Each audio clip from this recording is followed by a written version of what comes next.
बड़ी आँखों वाली और इंडियन ट्रेडिशनल ब्यूटी का पर्याय मानी जाने वाली एक बेहद खूबसूरत अभिनेत्री। जब आती होगी याद मेरी, तेरा दिल तो 70s और 80s के दौर में लोग बॉलीवुड के इस हसीन एक्ट्रेस की हर अदा के दीवाने थे।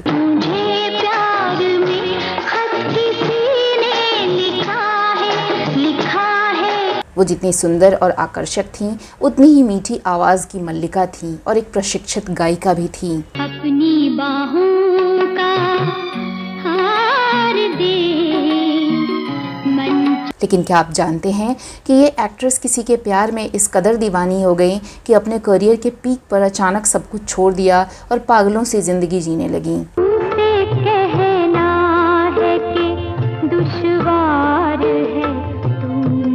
क्या आपको पता है कि एक बड़े एक्टर ने बेहद करीबी रिश्ता होने के बावजूद इनसे शादी से साफ इनकार कर दिया और ये प्यार ही इस अदाकारा की तबाही का कारण बन गया। अपने जीवन की उलझन को कैसे मैं। और क्या आप यकीन करेंगे कि फिर ये सीधी सादी अदाकारा मानसिक रोग का शिकार हो गईं और इन्हें पागल खाने में भर्ती करवाना पड़ा।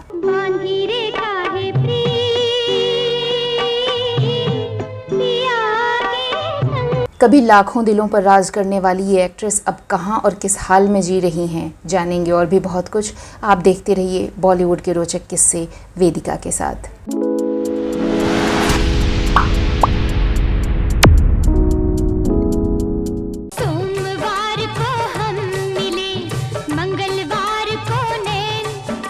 बॉलीवुड में जब भारतीय खूबसूरती लिए सुंदर अभिनेत्रियों की बात होगी तो सुलक्षणा पंडित का नाम जरूर आएगा। सुलक्षणा अपने नाम के अनुरूप ही बेहद शांत और सभ्य मानी जाती थीं। वो एक प्रतिष्ठित परिवार से थीं और उनके पिता प्रताप नारायण पंडित जाने माने शास्त्रीय गायक थे। पंडित जसराज इनके सगे चाचा थे और इनके एक और चाचा वसंत कुमार पंडित जाने माने राजनेता थे। इनके 3 भाई मनधीर, जतिन और ललित और बहन विजेता पंडित फिल्म व संगीत जगत में खासा नाम कमा चुके हैं। सुलक्षणा पंडित को बॉलीवुड में बतौर गायिका सम्मान भी मिला और बतौर अदाकारा लोकप्रियता भी मिली, लेकिन उनका निजी जीवन बेहद उथल-पुथल भरा रहा। आइए डालते हैं उनके करियर और जीवन पर एक नज़र। आज सोचा है ख्यालों में बुलाकर तुमको। सुलक्षणा पंडित का जन्म 12 जुलाई 1954 को छत्तीसगढ़ के रायगढ़ में हुआ था। इनका पूरा परिवार मूल रूप से हरियाणा से था, लेकिन इनके पुरखे छत्तीसगढ़ को अपनी कर्मभूमि बना चुके थे, जो उन दिनों सेंट्रल प्रोविंस का हिस्सा था। सुलक्षणा संगीत घराने से ताल्लुक रखती थीं और यही कारण था कि वो भी एक बेहतरीन गायिका बनी। सुलक्षणा ने मात्र 9 साल की उम्र में गाना शुरू कर दिया था। शुरुआत में वो स्टेज शो किया करती थीं। फिल्मों में सुलक्षणा का सिंगिंग करियर 1967 में आई फिल्म तकदीर से शुरू हुआ। इस फिल्म में उन्होंने लता मंगेशकर के साथ 7 समंदर पार से गाना गाया था। 7 समुंदर पार से, गुड़ियों के बाजार से। इसके बाद इन्होंने कई फिल्मों में बतौर प्लेबैक सिंगर अपनी आवाज़ दी। ये फिल्में थीं 1968 में आई बम्बई रात की बाहों में, 1969 में आई राहगीर, नतीजा, महुआ, बॉम्बे बाई नाइट, 1971 में आई वो दिन याद करो, दूर का राही और 1973 में आई बस्ती और बाजार। 1975 में आई फिल्म उलझन में उन्हें गायिका के साथ साथ अभिनेत्री बनने का भी मौका मिला। ये एक मिस्ट्री थ्रिलर फिल्म थी और इसमें इनके ऑपोजिट हीरो थे संजीव कुमार। सुलक्षणा एक्टिंग में नई थी, लेकिन संजीव कुमार ने उन्हें काफ़ी सपोर्ट किया। सुलक्षणा उनसे बेहद प्रभावित हुई और उन्हें अपना दिल दे बैठी। इसके बाद सुलक्षणा पंडित को बतौर एक्ट्रेस कई फिल्में ऑफर हुईं। उन्होंने बतौर एक्ट्रेस कुल 30 फिल्मों में अभिनय किया। 70 के दशक में उनकी जो फिल्में आईं उनमें उलझन के अलावा संकल्प, सलाखें व राजा राही उसी साल यानी 1975 में ही रिलीज हुई। इन्हें फिल्म संकल्प के गाने तू सागर है के लिए बेस्ट फीमेल सिंगर का फिल्म फेयर अवार्ड भी मिला था। साल 1976 में भी उनकी 4 फिल्में रिलीज हुई थीं, संकोच, बंडलबाज, शंकर शंभू और हेरा फेरी। 70 के दशक में रिलीज हुई उनकी अन्य प्रमुख फिल्में थीं बगदाद का चोर, अपनापन, फांसी, बंदी और खानदान। 80 के दशक में उनकी कई फिल्मों ने बॉक्स ऑफिस पर तहलका मचाया। इस दौर की उनकी प्रमुख फिल्में थीं गरम खून, वक्त की दीवार, चेहरे पे चेहरा, धर्म कांटा और बैरिस्टर। इसके अलावा इस दशक में उनकी फिल्मों राज, काला सूरज, मददगार और गोरा आदि में भी उनके अभिनय की खासी सराहना हुई। इनमें से कई फिल्मों में अपने किरदार के लिए प्लेबैक सिंगिंग भी इन्होंने खुद ही किया।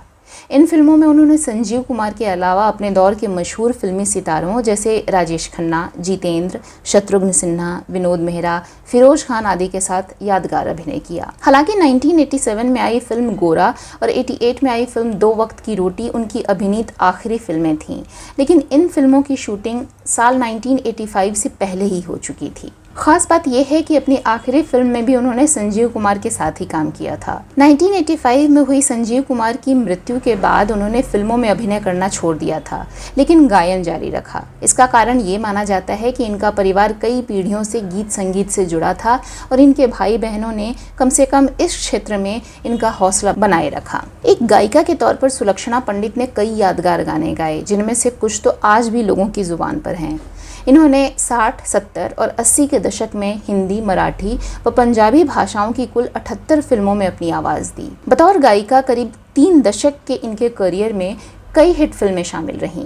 करीब 60 फिल्में ऐसी रहीं जिनमें इन्होंने दूसरी अभिनेत्रियों के लिए अपनी आवाज़ दी है। सुलक्षणा पंडित ने जिन अभिनेत्रियों को अपनी आवाज़ दी उनमें अंजना मुमताज़, बिंदु, तनुजा समर्थ, रीना रॉय, योगिता बाली, राखी गुलजार, शबाना आज़मी, पद्मिनी कोल्हापुरी, सारिका, प्रीति सप्रू, मनीषा कोइराला और उनकी बहन विजेता पंडित तक शामिल हैं।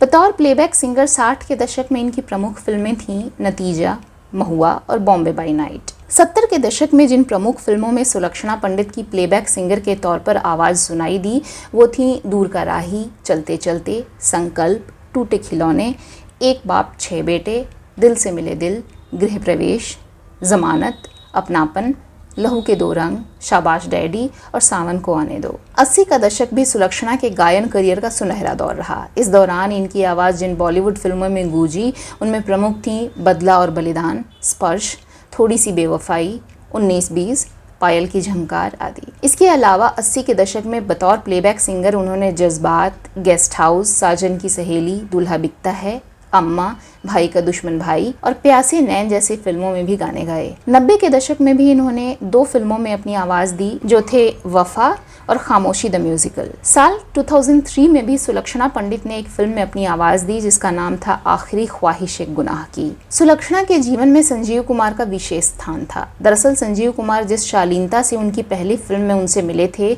वो उन्हें बेहद प्रभावित कर गया। बाद की फिल्मों में उन्होंने जिन अभिनेताओं के साथ मुलाकात की शायद उनमें संजीव कुमार वाली बात नहीं थी। सुलक्षणा उन्हें अपना सब कुछ मानती थीं, लेकिन संजीव कुमार इस रिश्ते को अपनाने के लिए तैयार नहीं थे। हालांकि संजीव कुमार ने सुलक्षणा को कई बार समझाया कि वो उनके चक्कर में ना पड़ें, लेकिन एक्ट्रेस खुद को उनसे दूर नहीं रख पाती थी।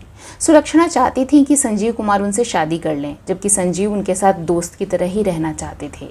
मीडिया रिपोर्ट्स के मुताबिक संजीव कुमार हेमा मालिनी पर फिदा थे और उनके इनकार के बाद किसी और को अपने दिल में बसा न सके। सुलक्षणा ने उन्हें बहुत मनाया लेकिन वो नहीं माने। संजीव कुमार ने जब शादी के लिए इनकार कर दिया तो सुलक्षणा को बहुत धक्का लगा और वो डिप्रेशन में आ गईं। सुलक्षणा इस दूरी का दर्द झेल ही रही थी कि 6 नवंबर 1985 को 47 साल की उम्र में दिल का दौरा पड़ने से संजीव कुमार का निधन हो गया। इस हादसे ने सुलक्षणा को इतना गहरा धक्का पहुंचाया कि वो अपना मानसिक संतुलन ही खो बैठी। उन दिनों मीडिया को एक इंटरव्यू में सुलक्षणा की बहन विजेता पंडित ने बताया था, दीदी पागल नहीं हुई थी, बल्कि संजीव कुमार ने जब शादी करने से मना कर दिया तो डिप्रेशन में आ गई थी। बकौल विजेता, संजीव कुमार दीदी से इसलिए शादी नहीं करना चाहते थे क्योंकि उन्हें हार्ट की बीमारी थी और वो जानते थे कि उनकी मौत कभी भी हो सकती है। ऐसे में वो दीदी की ज़िंदगी बर्बाद नहीं करना चाहते थे। दीदी और संजीव कुमार दोनों ही एक दूसरे से बहुत प्यार करते थे। हालांकि कुछ साल पहले मीडिया को दिए एक दूसरे इंटरव्यू में विजेता ने संजीव कुमार पर आरोप लगाया था कि संजीव कुमार ने ही उनकी बहन को धोखा दिया था। इस वजह से उनकी दीदी अपना मानसिक संतुलन खो बैठी थी। मीडिया रिपोर्ट्स के मुताबिक उनकी हालत इतनी खराब हो गई थी कि वो अपने परिवार वालों को भी नहीं पहचान पाती थी। संजीव के दुनिया से जाने के बाद सुलक्षणा का मानसिक कष्ट बढ़ता ही गया और एक समय ऐसा आ गया कि उनके पास काम भी नहीं था और यही नहीं, पैसे की कमी के चलते उन्हें अपना घर तक बेचने की नौबत आ गई थी। साल 2002 में वो जिस अपार्टमेंट में रह रही थी उसे बेचने की स्थिति आ गई, लेकिन उनका घर नहीं बिक पा रहा था। तब एक्टर जितेंद्र ने उनकी मदद की थी। 1979 में फिल्म खानदान में सुलक्षणा ने जितेंद्र के साथ काम किया था और उनके अच्छे दोस्त बन गए थे। उन दिनों अपनी बहन की स्थिति को देखकर विजेता इतनी दुखी हो गई थी कि उन्होंने एक मीडिया को दिए इंटरव्यू में कहा था कि दीदी की स्थिति के जिम्मेदार संजीव कुमार ही थे। लेकिन कुछ साल बाद फिर विजेता ने एक इंटरव्यू में बताया उनकी दीदी पहले से अब ठीक हैं और अब लोगों को पहचानने भी लगी हैं। पहले वे डिप्रेशन में थी लेकिन अब नहीं हैं। पेरेंट्स के चले जाने के बाद तो वो बिल्कुल ही अकेली हो गई थी, तो मैं उन्हें अपने घर ले आई थी। एक रिपोर्ट के मुताबिक सुलक्षणा साल 2006 में अपनी बहन विजेता पंडित के साथ रह रही हैं, लेकिन एक बार बाथरूम में गिरने से उनकी हिप बोन टूट गई थी और इसके चलते उनकी 4 बार सर्जरी हुई। लेकिन आज भी वो ठीक से चल नहीं पाती हैं। वो अपने कमरे में अलग रहती हैं और दूसरों से बिल्कुल भी नहीं मिलती हैं। सुलक्षणा को आखिरी बार पब्लिकली विजेता के दिवंगत पति म्यूजिक डायरेक्टर आदेश श्रीवास्तव की मौत के बाद हुई प्रार्थना सभा में देखा गया था। सुलक्षणा पंडित की अब की तस्वीरों को देखकर शायद ही आप यकीन कर सकें कि ये वही खूबसूरत एक्ट्रेस हैं जिन्हें देखकर कभी लोगों की धड़कनें रुक जाती थी। हमारी ईश्वर से यही प्रार्थना है कि सुलक्षणा पंडित जल्द स्वस्थ हो जाएं। तो आज के एपिसोड में इतना ही। अब दीजिए मुझे इजाज़त। नमस्कार।